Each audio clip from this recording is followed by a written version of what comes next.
Bien, estábamos hablando entonces de los biestables tipo SR y habíamos visto que lo podemos implementar con dos compuertas NOR conectados como habíamos visto, pero en general no vamos a hacer esa representación, sino que vamos a hacer una representación más compacta, un bloque que tiene dos entradas, dos salidas, la entrada es SR y la salida es Q y Q negada. Acá a la derecha ven otra representación en que se pone la salida negada con el círculo. Lo que también es interesante que vean es que las compuertas, perdón, estos biestables SR también se pueden implementar con compuertas NAND. Estos son compuertas NAND, se hace porque recuerden la equivalencia que hay entre una compuerta OR con las entradas negadas y equivalente a una NAND. Pero la diferencia que tiene esto, o sea, el análisis es similar, salvo que lo que quiere significar, por eso se ponen las entradas de esta manera, es que se activan por bajo. Tanto set como reset se activan por bajo. ¿Qué significa que se activan por bajo? Que cuando quiero poner en 1 la salida Q, al set lo tendría que poner en 0, tendría que activar, y el reset desactivarlo. Cuando lo quiero poner en 0, tendría que activar el reset, poner R0 y S1. Y cuando quiero que se mantenga el valor, tendría que desactivar los dos, es decir, poner los dos en 1. Esto se ve, ¿no es cierto?, en esta tabla de verdad que está acá, ¿no es cierto? Que cuando ambos son 0, ambos son 1 se mantiene el valor, cuando el set se activa se pone en 1 la salida y cuando el reset se activa se pone en 0 la salida. Por supuesto que si activamos los dos, se da el mismo caso que en el caso que cuando vimos con las compuertas NOR, cuando ponemos un 1, ahora poniendo un 0, queda indefinida, las dos salidas toman el mismo valor y no se cumple que tienen complementados los valores de Q y Q sub n. Cualquiera de las dos se puede usar, hay que tener la precaución. Cuando veamos este esquema, quiere decir que se activan por bajo, ¿no es cierto? Y el resto de las cosas, por ahora no nos vamos a preocupar lo que tiene adentro, pero si se activa por bajo, lo que quiere decir que si quiero poner un 1, tendría que poner un 0 ahí. Y no usar la activación simultánea de las dos. Ahora vamos a incorporarle a este flip-flop a este biestable SR, dos compuertas a la entrada, de tal modo que tengan en común una línea de control que vamos a llamar C. Esa línea de control, si ustedes la analizan, fíjese que C, cuando C es 0, independientemente de los valores que tenga S y R, acá vamos a ver la tablita, ¿verdad? Esto los va a poner en 1 y esto los va a poner en 1. Así que cuando C sea 0, no me importa lo que tenga S y R, definen la salida de las compuertas, puede ser que el 0 define la salida de las compuertas AND y NAND, en caso que ataque una compuerta NAND va a poner en 1 acá y en 1 acá, y esta parte, dijimos cuando hay 1, 1, esta parte mantiene el valor, es decir que estaríamos trabajando en esta última línea, cuando C es 0 mantenemos el último valor, y el resto de la tabla se comporta como esto se va a comportar, si esto es 1, esto se va a comportar con un inversor, así que ahí se va a volver a activar por alto tanto set como reset, se va a comportar como un biestable CR de los que vimos al comienzo. Cuando los dos, ahora estos se activan por alto porque si ven acá, si vemos en forma individual esta parte se activa por bajo, cuando esto está en 1 se va a comportar como un inversor, lo mismo que esto. Bueno, y tiene esa tabla de verdad. Y lo interesante es que la C, cuando C sea 1, se va a comportar como antes, pero si C es 0, no me importa lo que pase acá, no se va a actualizar de ninguna manera el estado de la salida. Y esto, la manera de representar todo esto que tenemos acá, que no es la única manera de implementarlo, pero acá nos dice que tenemos tres entradas, SR, con una señal de control C, y todas activadas por alto. Y tenemos la salida Q y la salida Q negada. Entonces, esto nos está diciendo que set y reset se activan por alto y que este dispositivo se activa también por alto. Si nosotros hacemos simplemente a modo de ejercicio, una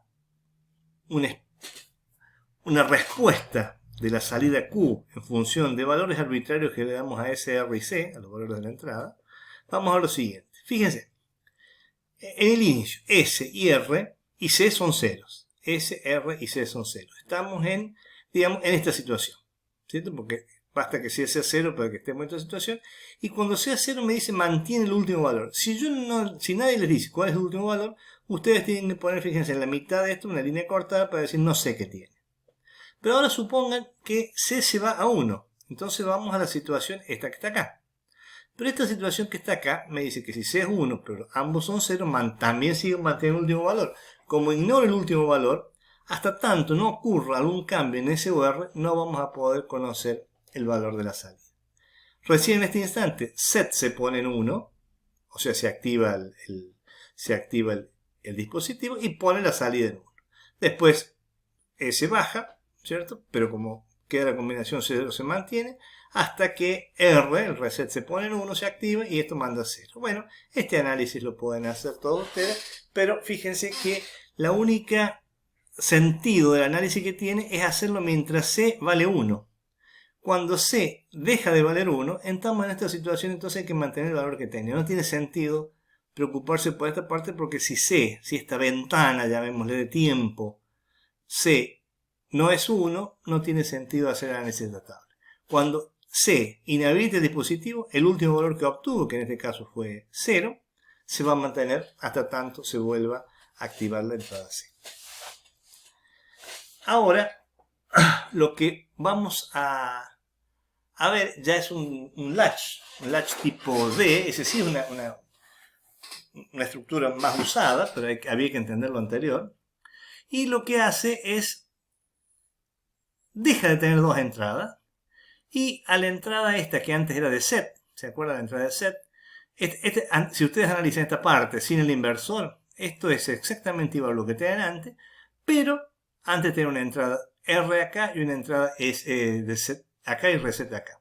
Ahora lo que se hace una única entrada que llamamos D, de dato, y se le pone, en vez de al dato, este se conecta directamente a la entrada de la primera compuerta NAND, y a la segunda se le coloca a través de un inversor. ¿Qué trae aparejado esto? Fíjense, trae aparejado que nunca van a estar activados los dos, ¿no es cierto? No van a estar activados nunca los dos porque si este es 1, este es 0, si este es 0, va a ser un 1 acá y un 0 acá. Entonces ya desaparece el conflicto que teníamos cuando se activaban simultáneamente de los dos SCR. Y la manera y con C vamos a estar eventualmente, si necesitamos que no se cambie nada, desactivamos C y eso no se cambia. ¿Cómo funciona esto? Que tiene ahora simplemente al sacarle una de las señales S le dar D viene de dato, porque la idea es que este dato se almacene acá. Esa es la idea. Tiene esta representación. Entonces, ¿cómo va a funcionar este? Veamos. Si C es 0, como siempre, independientemente del valor de D, si C es 0, vamos a mantener el valor que teníamos de Q. Es decir, mientras C sea 0, no me importa lo que pase con D, esa información no va a alterar la salida que tenemos. Pero si C es 1, pueden pasar dos cosas. Que D sea 0 o que D sea 1. Si D es 1, ¿no es cierto? D es 1, es como si estuviera activado el set y desactivado el reset, la salida Q se va a ir a 1. Y si D es 0, es como si estuviera desactivado el set y activado el reset y se borraría la salida Q sería 0. O sea, lo que nos da es esta tabla de verdad que tenemos acá. ¿Qué tiene interesante esta tabla de verdad? Esta tabla de verdad tiene interesante, si vemos la columna D y Q, que mientras C está activado, estamos almacenando en este biestable, este latch que le vamos a llamar, estamos almacenando el valor de D acá. Ya tanto sea 1 o sea 0. Entonces, lo interesante de esto es que D, todo este dispositivo, va a ser transparente para D, entre D y Q, en la medida que C esté en 1. Cuando C esté en 1, esta información pasa directamente para allá, sea 0 o sea 1. Eso es muy importante porque ese es un caso típico que nos permite almacenar un bit de memoria. Cuando nosotros tenemos una información y queremos guardarla, activamos C, la guardamos y volvemos a bajar C. Y por cualquier cosa que pase acá, va a resguardar el valor. Después de acá habrá que leerla cuando nos haga falta. Por supuesto, la vamos a leer por otra vía. Bien, entonces, desde un punto de vista un poco más compacta, la representación de este latch tipo D, es decir, si D es 0, mantengo el último valor, Y si C es 0, mantengo el último valor. Y si C es 1, dejo pasar el valor de D hacia la salida. Y si tengo la salida negada, como es el caso acá, el valor complementado a la otra salida. Y siempre va a estar complementado. Acá desapareció el conflicto que se pueden tener el mismo valor los dos, porque tenemos acá una inversión. Bien, entonces este sería el valor típico, ¿no es cierto? El comportamiento, perdón, de lo que sí ya es la base de un elemento para almacenar memoria, para almacenar un bit de memoria. Si seguimos un poquito con esta tablita que hemos visto, con este tipo D, podemos hacer alguna representación en el dominio del tiempo, recuerden, para valores arbitrarios de C y D que hemos dado. Acá fíjense, si D y C están en 0, acá podríamos decir como recién que hasta acá no se sabe qué pasa. En realidad, fíjense por qué, porque es el valor. Mientras C sea 0, acá vamos a tener el último valor. Si no decimos que Q comenzó en 0, esto es un valor incierto. Supongamos que alguien le dijo, bueno, suponga que inicialmente Q es 0. Hasta tanto C no se active, no va a haber ningún cambio en la salida.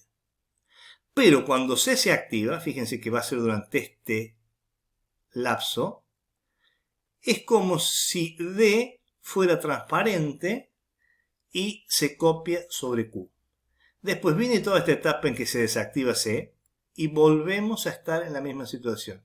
Mantiene el último valor que tenía. Cuando esta, llamémosle ventana de C se abre, hacemos una copia exacta de esto, trasladamos esto, toda esta zona de D, la trasladamos acá abajo. Y por supuesto, cuando salimos, no la vayan a mandar a 0, sino que mantengan el valor que tenía. En este caso tenía un valor de 0, pues seguir en 0. Y en este caso, como el valor de la habilitación la dejó cuando era un 1, ¿no es cierto? Que había un 1, se mantendrá en 1 hasta este instante. En este instante dependerá qué valor tiene D y hará una copia de eso durante el resto del tiempo que la señal C esté en alto. Bien, con esto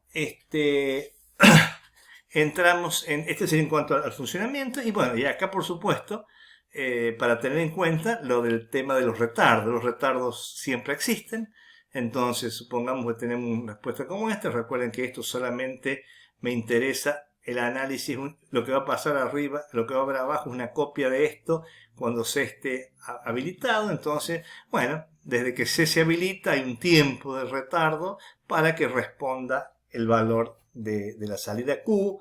Cuando este baja, también no es inmediato, sino que también tiene un tiempo de retardo, y así sucesivamente. Y lo que sí es importante, por supuesto, es que C, bueno, acá no se ha notado, pero que C tenga un tiempo mínimo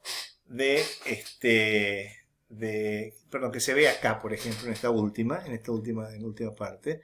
Fíjense, esta cambió, ¿no es cierto? Pero el tiempo de retardo se demoró más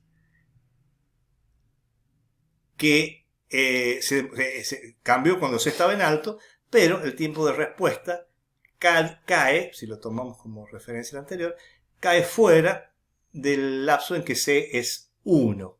Entonces hay que respetar también esto, ya hay que ver las especificaciones del fabricante y tener en cuenta que estas dos líneas, digamos, de los cambios de C y D no pueden ser simultáneos, incluso hay que respetar un cierto tiempo para que responda como lo prevé el fabricante. Entonces esos retardos vamos a volver más tarde, más adelante con el tema de los retardos, sobre todo en los flip-flop, para determinar la frecuencia máxima de trabajo. Pero sepan que existen, tienen que saber que existe y que la respuesta al no ser inmediata, podemos llegar a generar un problema en la salida. Bien, entonces dejamos acá para seguir con el tema siguiente.